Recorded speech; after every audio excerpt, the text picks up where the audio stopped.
ସ୍କୁଲୱାରି online monitoring ହେବ। ଗଣଶିକ୍ଷା ବିଭାଗ ତରଫରୁ ସ୍କୁଲ ଯାଞ୍ଚ ହେବ। ଜାନୁଆରୀ ଶେଷ ସପ୍ତାହରେ ଡିଇଓ ବିଇଓଙ୍କୁ ନେଇ ବୈଠକ କରାଯିବ। ଏବେ ସରକାର ଓ ଡ୍ୟୁଟିରେ ଠକିଲେ ସିଧାସଳଖ ଚାକିରିରୁ ବହିଷ୍କାର ହେବ ବୋଲି ଉଚ୍ଚଶିକ୍ଷା ତଦନ୍ତ କମିଟି କହିଛି। ଚାକିରିରୁ ବଞ୍ଚାଇବାକୁ ସରକାରଙ୍କୁ ଭୁଲ ତଥ୍ୟ, ଯେପରି ଛାତ୍ର ଉପସ୍ଥାନ, ନକଲି ଶିକ୍ଷକ, ଦକ୍ଷତା ନଥାଇ କାର୍ଯ୍ୟ କରୁଛନ୍ତି, ସ୍ୱଚ୍ଛତା ପାଇଁ କାର୍ଯ୍ୟାନୁଷ୍ଠାନ ନେବାକୁ ନିଷ୍ପତ୍ତି ହୋଇଛି। ଏଣିକି ମାସକୁ 2 ଥର ଅନଲାଇନ୍ ମନିଟରିଂ ହେବ, ଯାହାର ରିପୋର୍ଟ ସିଧାସଳଖ ବିଭାଗ ପାଖରେ ପହଞ୍ଚିବ। ମନିଟରିଂ 3ରୁ 4 ମାସକୁ ଥରେ ହେଉଥିଲା। ଏହି ଯାଞ୍ଚ ବ୍ୟବସ୍ଥାରେ ଡିଇଓ ବିଇଓ ସିଆର୍ସିମାନଙ୍କୁ ସମ୍ପୃକ୍ତ କରାଯିବ।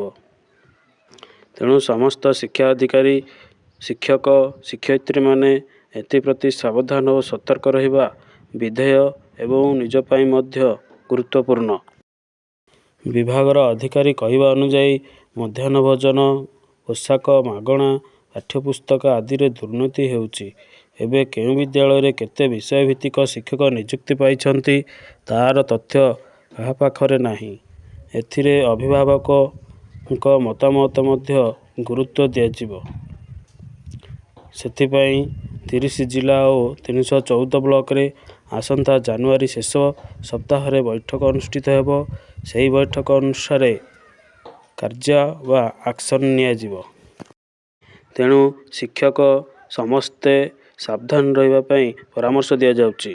ଆନ୍ଦୋଳନ ପାଇଁ ପ୍ରାଥମିକ ଶିକ୍ଷକ ସଜବାଜ, ଦାବି ପୂରଣ ନହେଲେ ଆନ୍ଦୋଳନ। ଆନ୍ଦୋଳନ ପାଇଁ ସଜବାଜ ହେଉଛନ୍ତି ବିଭିନ୍ନ ପ୍ରକାରର ପ୍ରାଥମିକ ଶିକ୍ଷକ ସଂସ୍ଥା। ବହୁଦିନର ଦାବି ପୂରଣ ହେଉନଥିବାରୁ ସେମାନେ ଆନ୍ଦୋଳନ ପାଇଁ ପ୍ରସ୍ତୁତି ଚଳାଇଛନ୍ତି। ଏନେଇ ଆଜି ବିଭିନ୍ନ ପ୍ରାଥମିକ ଶିକ୍ଷକ ସଂଘ ପକ୍ଷରୁ ମିଳିତ ଭାବେ ଏକ ବୈଠକ ହୋଇଛି। ଏହି ବୈଠକରେ ଆଗାମୀ ଦିନରେ କିପରି ନିଜ ଦାବିଗୁଡ଼ିକ ସରକାର ପାଖରେ ପହଞ୍ଚାଇବେ, ସେ ନେଇ ମାନସ ମନ୍ଥନ କରିଛନ୍ତି। ଆଜି ମିଳିତ ପ୍ରାଥମିକ ଶିକ୍ଷକ ମହାସଂଘ ପକ୍ଷରୁ ଆଜି ଶ୍ରମିକ ଭବନଠାରେ ଏକ ବୈଠକ ଅନୁଷ୍ଠିତ ହୋଇଥିଲା। ଏହି ବୈଠକରେ all Odisha primary teachers association, ସରକାରୀ ଏଲିମେଣ୍ଟାରୀ ଶିକ୍ଷକ, ଓଡ଼ିଶା ସରକାରୀ ଏଲିମେଣ୍ଟାରୀ ଶିକ୍ଷକ ସଂଘର ନେତାମାନେ ସାମିଲ ହୋଇଥିଲେ। ମାଟ୍ରିକ ସିଟି ପୋଷ୍ଟରୁ ଯୁକ୍ତ 2 ପୋଷ୍ଟକୁ ଅପଗ୍ରେଡ୍ କରିବା, 42 ଗ୍ରେଡ୍ ପେ ଅନୁଯାୟୀ ମୂଳ ଦରମାରେ 35,000 ଟଙ୍କା 400 ପ୍ରଦାନ କରିବା, ଚୁକ୍ତିଭିତ୍ତିକ ପ୍ରଥାକୁ ଉଚ୍ଛେଦ କରିବାକୁ ଦାବି ନେଇ ଆଲୋଚନା ହୋଇଥିଲା। ଏଥିସହିତ ନ୍ୟାସନାଲ ଇନକ୍ରିମେଣ୍ଟ ପ୍ରଦାନ ସହ 6ଟି ବର୍ଷକୁ ମୂଳ ଚାକିରିରେ ଗଣନା କରିବାକୁ ଦାବି କରିଥିଲେ।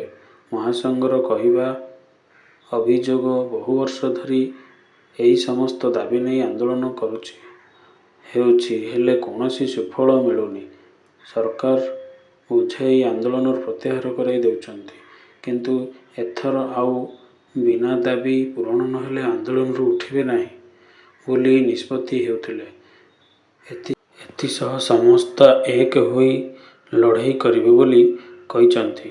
ଏହି ସାମ୍ବାଦିକ ସମ୍ମିଳନୀରେ ଶିକ୍ଷକ ନେତା ସୁଶାନ୍ତ କୁମାର ବେହେରା, ବଙ୍କିମ ଚନ୍ଦ୍ର, ମଳୟ ଜେନା, ସୁନୀଲ କୁମାର ପ୍ରଧାନ, ପ୍ରବୀଣ ଦାସ, ସୋମନାଥ ପ୍ରମୁଖ ଉପସ୍ଥିତ ଥିଲେ।